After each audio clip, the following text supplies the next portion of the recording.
আসসালামু আলাইকুম। Hello everyone. আজকে আমরা বের হয়েছিলাম একটা স্পেশাল কাজের জন্য। আমরা প্রথমে চলে গিয়েছিলাম ক্যাথরিনে, সেখানে গিয়ে সুন্দর একটা কেক পছন্দ করি এবং কিনে ফেলি আপুর জন্য।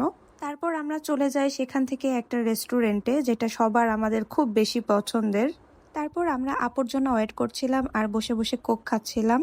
তারপর আপুরা সবাই চলে আসে অ্যান্ড আমরা খাবার অর্ডার দিয়ে আমরা ছবি তুলছিলাম যে যার মতো করে।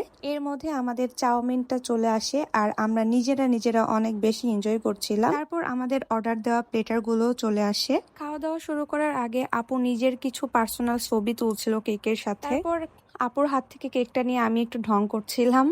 তারপর আমরা সাউন্ড বক্সের গান শুনে আসলে নিজেকে ঠিক রাখতে পারছিলাম না, যে যার মতো করে অনেক নাচ গান করছিলাম, অনেক এনজয় করেছি। যেহেতু আপুর বার্থডে ছিল, তো এতটুকু এনজয় তো করাই যায়। তারপর আসে দিনের সবচেয়ে সুন্দর মোমেন্ট, কেক কাটার সময়। তারপর আমরা সবাই মিলে আপুর জন্য গান গাই আর আপু কেক কাটে। তারপর আমরা খাওয়া দাওয়া কমপ্লিট করে ফেলি। সবচেয়ে দুঃখের বিষয় হলো যে আমরা আপুকে কোনো গিফট দিতে পারি নাই, কারণ আমরা যেই টাইমে গিয়েছিলাম ওই টাইম দোকান অফ হয়ে গিয়েছিল। ভিডিওটা এই পর্যন্তই। আল্লাহ হাফিজ।